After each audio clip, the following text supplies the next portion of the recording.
네. 그 지난 6일에서 9일 사이였죠. 유럽 의회 선거가 있었습니다. 예, 끝났는데 자, 이게 정말 극우 세력의 돌풍이 있었어요. 일단 총 720석인데 여기 보시면 이쪽에 극우라고 써 있죠. 유럽 보수화 개혁, 정체성과 민주주의. 이게 극우입니다. 극우. 근데 여기 보면 뭐 유럽 국민당 뭐 이렇게 자유당 그룹 쭉 있는데 참고로 요거는 정치 그룹이라고 부릅니다. 요거 하나하나를 다 정치 그룹이라고 그러는데 이 정치 그룹 어렵게 생각할 거 없습니다. 그냥 우리나라 정당이구나 그렇게 보시면 돼요. 당이야 당 그냥 국민의힘이다 더불어민주당이다 뭐 이런 식으로 우리 처럼 따지면 그냥 이게 당이구나 생각하시면 되고 그래서 그 총 720석의 당이 총 7개가 있구나 이렇게 보시면 되고 여기가 무소속이 하나 있습니다. 그래서 이렇게 돼 있다. 그래서 먼저 구조는 그런데 여기 깜짝 놀랐습니다. 유럽 보수화 개혁 이게 극우라고 그랬잖아요. 원래 69석이었는데 지난 그 유럽 의회 이번에 10대거든요. 근데 바로 전이 이제 9대였는데 9대 때는 69석이었는데 이번에 73석으로 4석이 늘어났습니다. 그리고 정체성과 민주주의 이것도 극우라고 그랬잖아요. 그 9대 때 49석밖에 안 됐었는데 이번에 58석으로 몇 석이야 이거 무려 9석이 늘어났습니다. 그래서 이거 두 개 합치면은 13석이 늘어난 거예요. 이거 대단한 겁니다. 그래서 만약에 이 유럽 보수화 개혁 정체성과 민주주의 둘이 연대하면 합치면 131석이 되는 거야. 131석.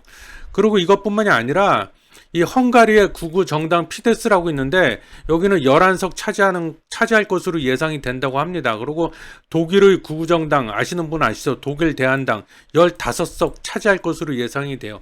이거대로 전부 다 더했더니 짬뽕 다 더했더니 모두 합하니까 157석이에요. 157석.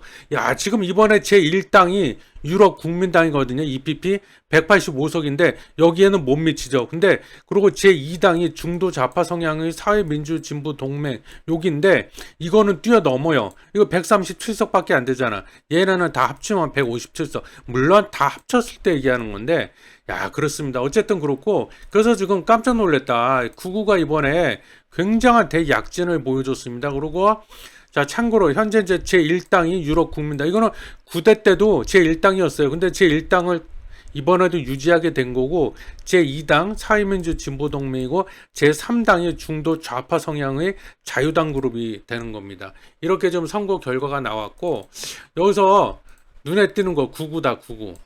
그래서 지금 뭐 언론에서도 대서특필 많이 하고 있잖아요. 구구가 돌풍을 일으키고 있다. 예. 근데 그 이유는 좀 더 말씀드리는데 일단 그 EU 양대 축이라고 부르죠. 프랑스하고 독일. 이번에 개망신을 당했습니다.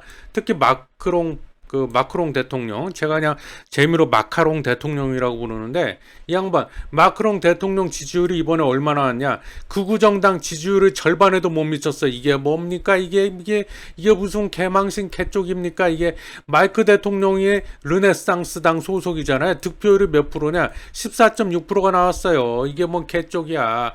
극우 성향의 반면에 마린 르펜 이분 언론에 자주 나오잖아요. 이분의 국민연합 득표율은 얼마냐? 31%. 두 배가 넘었어. 이게 뭔 개쪽이야. 그러니까 이제 마크롱이 이 견제하려고 깜짝 놀란 거죠. 그랬고 하원을 해산하고 즉 의회를 해산하고 조기 총선을 치르겠다.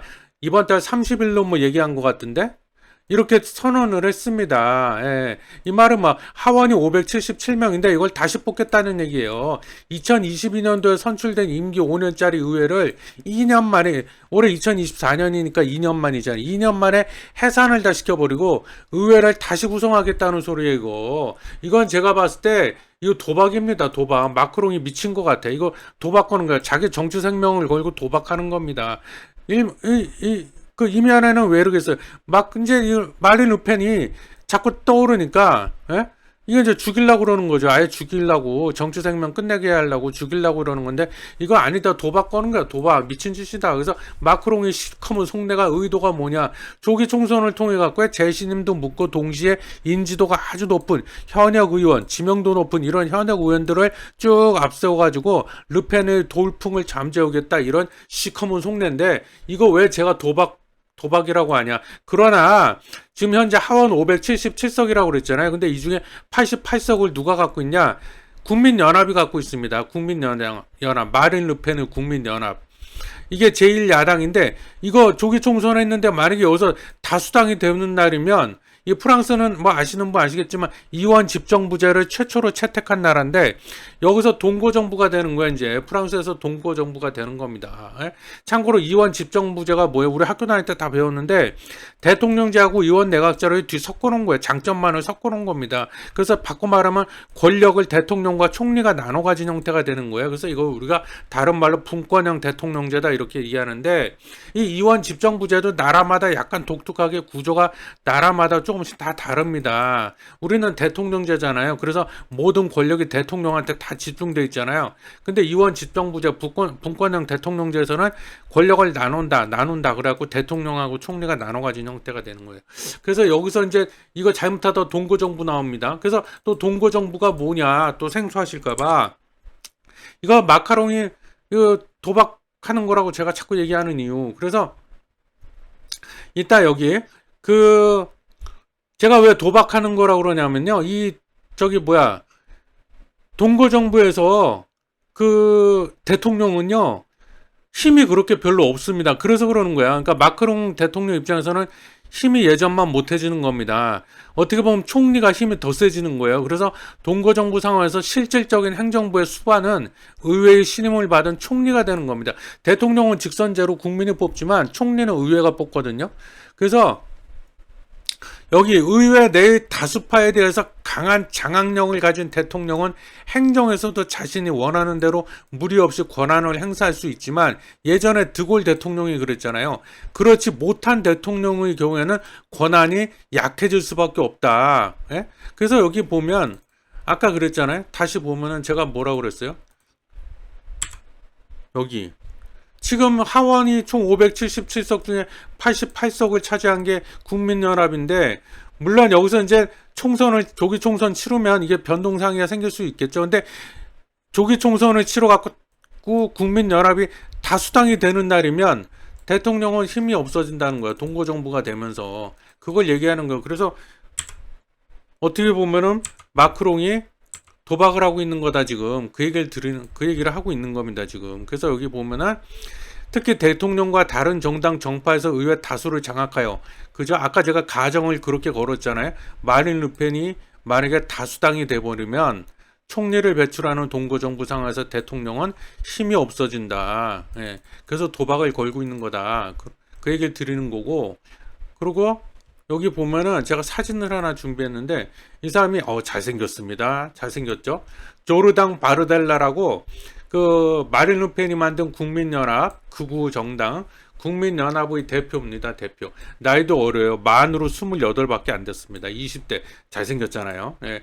우리나라에는 왜 이런 정치인이 안 나올까? 그래서 총선을 치렀는데 마린 르펜의 국민연합이 다수당이 돼갖고 동고정부가 되면 마린 르펜이 이 조르당 바르델라를 총리로 내세울 겁니다. 총리로 내세우겠다고 공공연히 떠들고 있어요. 지금 마린 르펜이. 그래서 정치적인 자기 아들이다, 후계자다 이렇게 얘기하고 있는데 그럼 마크롱 대통령은 명색이 대통령인데 이 바르델라 총리보다도 힘이 없어지는 거예요. 예, 그래서 도박하는 거라고 그러는 거고. 근데 우리나라에는 왜 이런 얼마나 참 바람직하게 생겼습니까? 왜 이런 젊고 정말 멋진 이런 정치인이 안 나오냐 이거야. 맨 그냥 그만 얘기하겠습니다. 또 잘못 얘기하면 또 노인 폄하했다고 또 난리들 치고 또 이제 그러니까 하여튼 좀 깝깝합니다. 우리나라 정치인들 보면 깝깝합니다. 그래서 이것들은 뻑하면 의회 해산하다고 조기 총선한다고 맨날 그럽니다. 지난 5월달에 영국의 수넥 총리도 그랬잖아요. 바닥을 기고 있으니까 뭐가 지지율이 그러니까 이거 끌어올려 보겠다고 다음 달에 조기 총선한다고 또 떠들고 있잖아요. 그래서 이 수넥이 얼마 전에 공약을 발표했는데 총선에서 조기 총선해 갖고 자기가 이기면 30조 원 감세를 하겠답니다. 감세 이거 어디서 많이 듣던 얘기인데 이거 정신적 트라우마가 떠오릅니다. 같은 보수당 트러스 총리 45일 만에 사임했어요. 45일짜리 최단기 총리 불명예 이렇게 돼 있잖아. 트러스 총리도 결국 이 감세 이거 얘기했다가 이거 후폭풍을 견디지 못해가지고 결국 사임한 거 아니에요? 예? 그래갖고 그때 국채 금리가 막 급등을 하고 뭐 난리도 아니었잖아요. 막 요동을 치고 난리도 아니었는데 이 또 감세안을 또 들고 나왔습니다. 이게 왜 이러지? 정신 못 차리고 있네. 물론 뭐 이거를 보완할 뭐 대책 뭐 복지 지출을 줄이고 뭐 여러 가지 뭐 대책을 세워놨다고 큰 소리 뻥뻥 치고 있는데 그래서 이번에는 좀 다릅니다. 우리는 이러고 앉았는데 다르기는 뭐 개뿔 뭐 하여튼 두고 봐야겠지만 예, 불안합니다.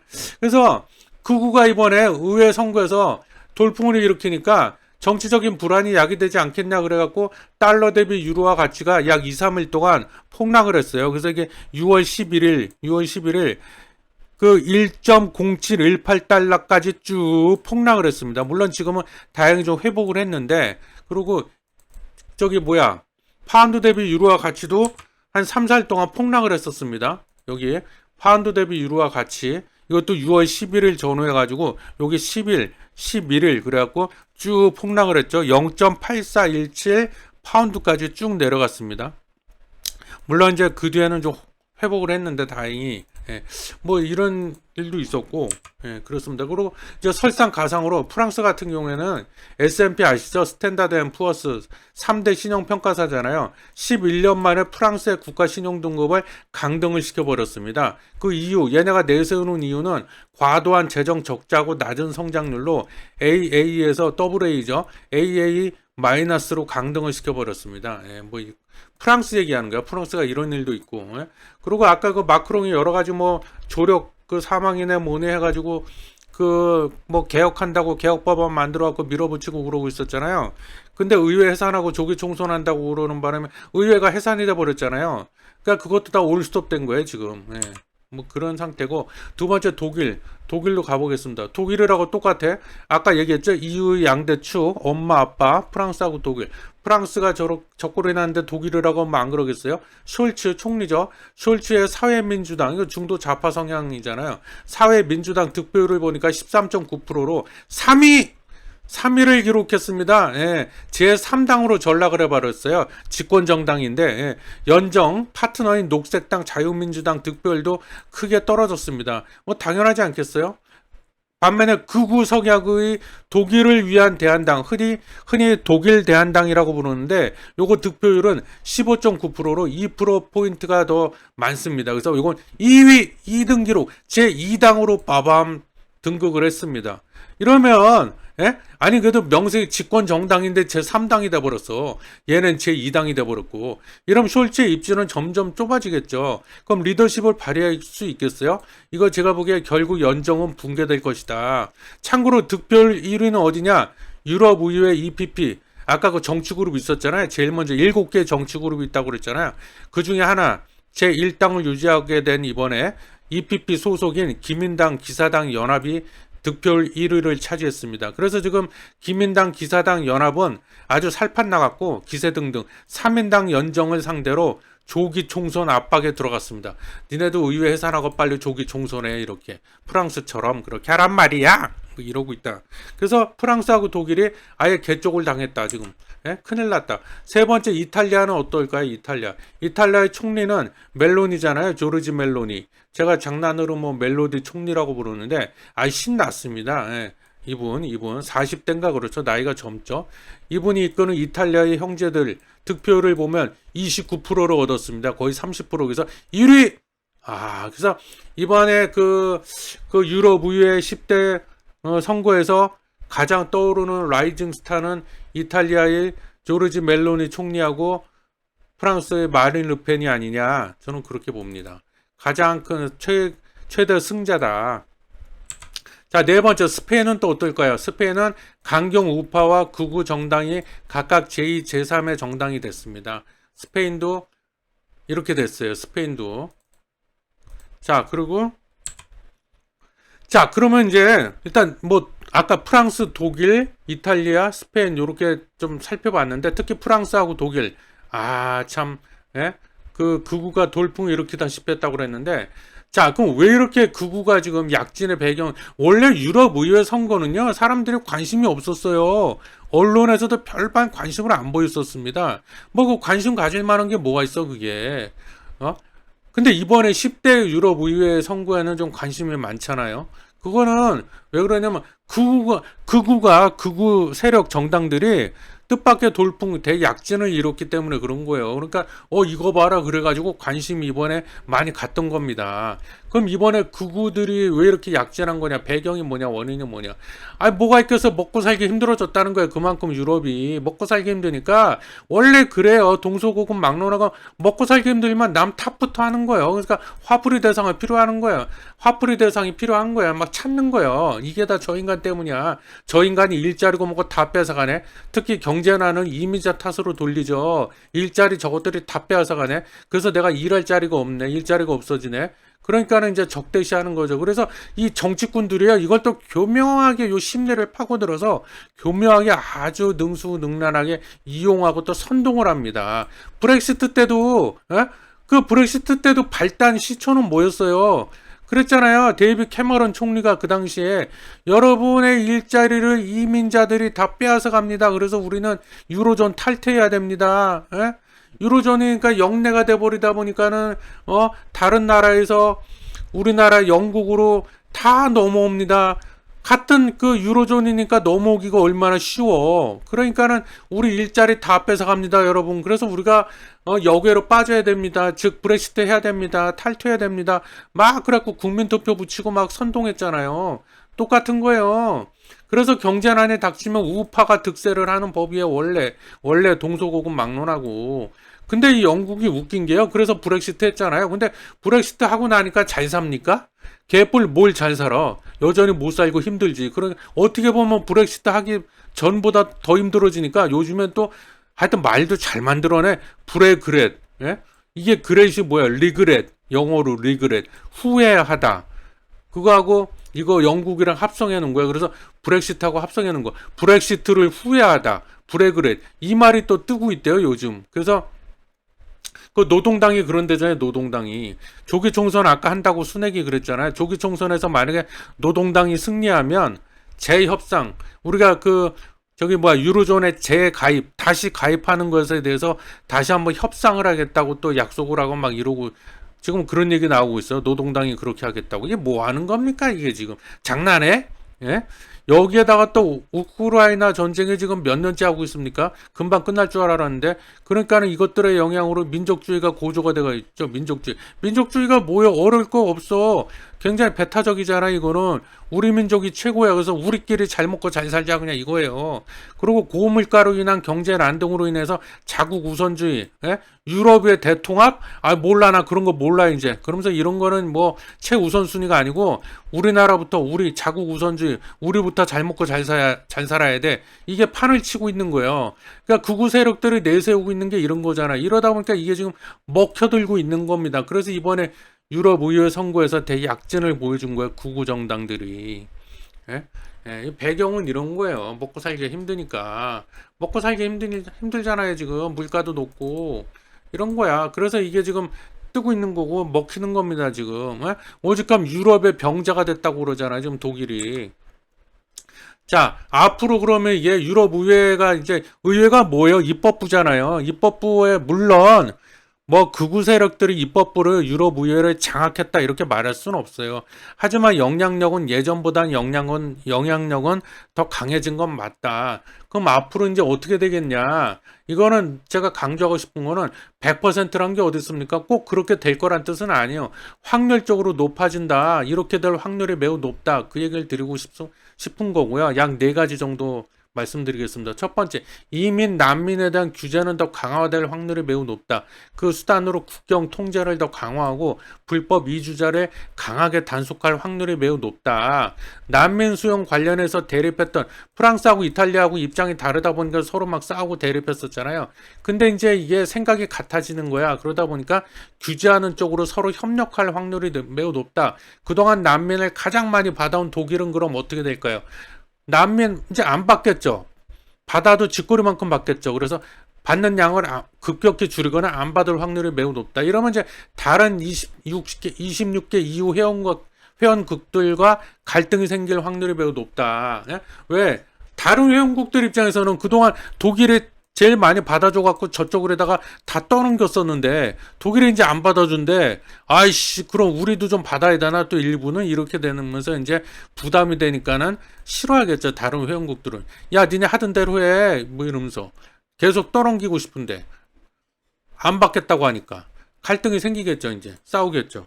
뭐 이럴 확률을 높고 그래서 영국은 이미 순회계 다음 달 총선에서 승리하면 이민자 수를 제어하기 위한 법적 상한선을 도입하겠다고 발표를 얼마 전에 했습니다.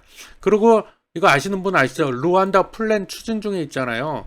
7월 달부터 다음 달이네. 영국에 들어온 불법 이민자를 아프리카 루안다로 보내버리겠다는 거죠. 보내갖고 그곳에서 난민 심사를 받게 하겠다. 이거 외주 주는 거야. 아웃소싱. 난민 심사를 외주 주네. 아웃소싱. 그리고 심사에서 만약에 떨어진 사람은 루안다나 제3국으로 망명 신청을 해서 망명 가야 돼. 예? 그리고 그 세상에 공짜가 어딨어. 뭔가 대가를 지불해야 되잖아요. 외주 줬으면 돈 줘야지. 그래서 영국은 루안다에다가 5년 동안 약 6,500원. 꼴랑 6,500원. 그것도 5년 동안에. 1조도 안 돼. 이거 주기로 약속했다는 거죠. 아프리카니까 뭐 이 돈도 땡큐 하나 봐요. 그래서 참고로요. 영국의 순 이민자 수인데 단위는 10,000명이에요. 이게 2013년도에 24만 4천 명 정도 됐었는데 이게 이때부터 대략 2020년대부터 급격히 늘어납니다. 그래갖고 지금 68만 5천 명이 됐어요. 68만 5천 명 작년에. 이게 거의 10년 만에 몇 배가 늘어났습니까? 이게 지금. 이러니까 이러고 있는 거야. 그러니까 반이민 정서가 나올 만도 해요. 사실은 이게 몇 배가 늘었어 지금. 그죠? 자, 두 번째 확률. 우크라이나 지원을 축소할 확률이 매우 높다. 우크라이나 지원 축소. 아까 자국 우선주의, 민족주의 이게 득세를 하고 있다고 그랬잖아요. 그게 극우 세력이 내세우는 건데 동유럽 국가들이 이렇게 되면 강력 반발할 확률이 매우 높다. 왜? 안보가 불안해지니까. 우크라이나 지원을 축소해버리니까. 예? 여기 지도에 보시면 여기 이쪽 여기 폴란드 뭐 헝가리 루마니아 예? 여기 우크라이나가 여기 있잖아요. 우크라이나가. 그리고 러시아가 여기 있고 예? 이 나토 영국들은 물론이고 서방 세계 미국이나 이런 데서도 왜 열심히 지원합니까? 우크라이나를. 이게 완충지대야. 예? 그래서 만약에 우크라이나가 혹시라도 만에 하나라도 러시아한테 완전히 먹혀버리면 러시아가 여기까지 밀고 들어오는 거 아니에요? 이렇게. 그럼 여기 동유럽 국가들은 얼마나 불안하겠어요. 러시아하고 국경을 맞대고 있는 꼴이 돼버리는데 그러니까는 강력하게 반발할 확률이 높죠. 야, 우크라이나 지원을 축소했다가 또는 지원 없앴다가 예? 우크라이나가 하루아침에 러시아한테 다 통째로 먹혀버리면 우리 안보는 어떻게 해? 이래가지고 이제 강력 반발할 확률이 매우 높다. 그래서 이거 갖고 또 싸울 수가 있다. 그리고 세 번째, 친환경 정책을 축소하거나 폐지할 확률이 매우 높아진다. 고물가의 원인을 뭐라고 생각해요? 이 사람들은 친환경 정책으로 인한 비용 상승 때문이다. 이렇게 생각하고 있어. 그래서 2019년도에 그린 딜을 발표했죠. 탄소 중립 프로그램이에요. 이거는 2050년까지 넷제로 달성이 목표입니다. 그래서 1단계 목표 달성 조치를 취한 게 2030, 그냥 많은데 시간 관계상 몇 개만 그냥 예를 든 거예요. 2035년부터 내연기관 차량의 신규 판매를 금지하도록 되어 있습니다. 그리고 EU 국경 간의 탄소세 도입 이런 게 있는데 요거 특히 2035년부터 내연기관 차량의 신규 판매 금지는 지금도 반발이 많아요. 반발이 커요. 에너지 가격은 계속 오르는데 화석연료 난방기기 금지하고 농업용 연료 보조금 중단시키고 막 이러니까 특히 농민들이 거세게 반발하고 막 그러거든요. 예? 그래서 가뜩이나 지금 이런 상황에서 이번에 그 극우 세력이 좀 대약진을 보였잖아요. 그러니까는 이게 친환경 정책 축소 폐지, 특히 그린들 이게 아마 좀 많이 바뀔 겁니다. 예. 완전히 폐지되거나 완전히 없어질 것 같지는 않은데 이게 내용이 대폭 수정이 될 것 같아요. 이런 거 신규 판매 금지, 내연기관 차량 신규 판매 금지 이런 건 없어질 것 같아요. 예. 없던 걸로 할 확률이 매우 높습니다. 산업계 반발도 크고 어차피 지금. 그리고 네 번째는 뭐야? 보호무역주의가 강화될 확률이 매우 높다. 이유는요. 이미 내달부터 중국산 전기차의 최고 48% 관세 폭탄을 6월 10일 현지 시간 이날 예고를 했습니다. 야, 미국이 100%로 올렸는데 그죠? 중국산 전기차. 얘네는 48%. 원래 그 관세가 없었네. 있었잖아요. 원래 10%였어요. 10%인데 여기다가 추가로다가 최소 17%에서 최대 38.1%포인트 추가. 그래서 이거를 최대치로 잡으니까 다 더하니까 최고 48%까지도 나올 수 있다는 거예요. 4달 임시 부과하고 27개국, EU 회원국 27개국이 승인하면 5년 동안 이걸 적용시키겠다. 생각보다는 그렇게 세지 않네. 어쨌든 보호무역주의를 더 강화할 확률이 매우 높아진다. 그래서 대략 한 이렇게 4가지 정도 그렇게 좀 확률이 높아질 만한 거 앞으로 이렇게 될 것 같다. 그렇게 말씀을 드렸고요. 그리고 그 끝으로 그 폰데어 라이엔이라고 EU 집행위원장 있잖아요. 여사부 이분. 지금 현재 그 EU 집행위원장인데 EU 집행위원장이 뭐 행정부 수반이에요. 그러니까 대통령이랑 비슷하다고 보시면 돼요. 거의 대통령이라고 보시면 돼요. 그냥. 그래서 지금 얼마 전에 10대 유럽 의회 선거는 끝났잖아요. 그래서 입법부는 만들어졌잖아요. 그럼 이제 행정부를 만들어야 되겠죠. 행정부, 즉 집행부를 만들어야 되는데 집행부를 만들려면 일단 집행부의 수장 누구요? 집행위원장부터 뽑아야 되잖아요. 그래서 참고로 요 얘기하고 마치겠습니다. EU 집행위원장은 어떻게 뽑냐? EU 27개국 정상들로 구성된 이사회가 먼저 후보를 지명을 해요. 그러면은 이 유럽 의회에서 인준 투표를 합니다. 그래서 이 투표를 거쳐서 최종적으로 이제 결정이 되는데 이 조건은 절반이 넘어야 돼요. 그래서 아까 그 총 유럽 의회가 총 몇 석이라고 그랬어요? 제가 720석이라고 그랬잖아요. 720석. 그죠? 720석의 절반이면 얼마요? 제가 수학이 약해가지고 수학도 아니죠. 산수죠. 절반이면 360석이잖아요. 360석. 720석의 절반. 넘어야 된다고 그랬으니까 최소 361석 이상은 돼야 돼. 근데 지금 이 폰데어 라이엔 이 양반이 어디 소속이냐? 어디 정치그룹 소속이냐면 EPP 소속이거든요. EPP.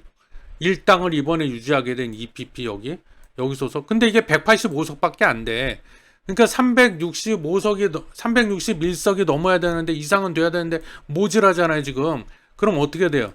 연대할 확률이 높죠, 연대. 과거에 사회민주 진보 동맹이랑 이 자유당 그룹 여기하고 연정을 꾸렸었거든요. 폰데어 라이엔이.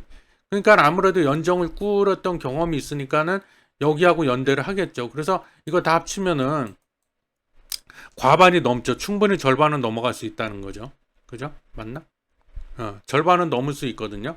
근데 이제 혹시 모르니까 이게 무기명 투표거든요. 그러니까 이탈표가 나올 수가 있어. 배신을 때릴 수가 있단 말이에요. 그러니까 이제 혹시 모르니까 여분으로 다른 데하고도 아마 연대. 그러니까 연대는 많이 하면 많이 할수록 좋은 거니까 안전빵으로 갈 수 있으니까 그렇게 할 수 있다는 거죠. 그리고 이 유럽 보수화 개혁이 아까 이탈리아에서 가장 많은 득표를 기록했다고 그랬잖아요. 멜로니 총리가 이탈리아 형제들 여기 이탈리아 형제들 이게 어느 정치 그룹에 속해 있냐면 유럽 보수화 개혁 ECR 여기 소속돼 있거든요. 근데 득표율이 1위라고 그랬잖아요. 29%인가 나왔다고 그랬잖아요. 그러는 바람에 요 ECR이 그 의석수를 4석을 더 늘릴 수 있었다고 그랬잖아요. 그게 멜로니 총리의 결정적인 공로거든요. 그러니까 이제 폰데어 라이엔 입장에서는 안 되면 여차하면 극우 세력까지도 끌어들일 수도 있을 거예요. 자기 계속 더 해먹으려고 연임하려고 집행위원장 한 번 더 해먹으려고. 예. 그래서 지금 멜로니 요 총리하고 물밑 접촉을 그렇게 많이 하고 있답니다. 지금. 그러니까 멜로니가 어떻게 보면 캐스팅 보트를 쥐고 있다고 해도 과언이 아니죠. 폰데어 라이엔 입장에서. 근데 어떤 방법을 쓰든 뭐 이쪽이나 연대하고 손을 잡건 아니면 그것도 부족하면 ECR까지 끌어들여서 뭐 과반을 넘기든 하여튼 연임에는 성공할 확률이 거의 100%다.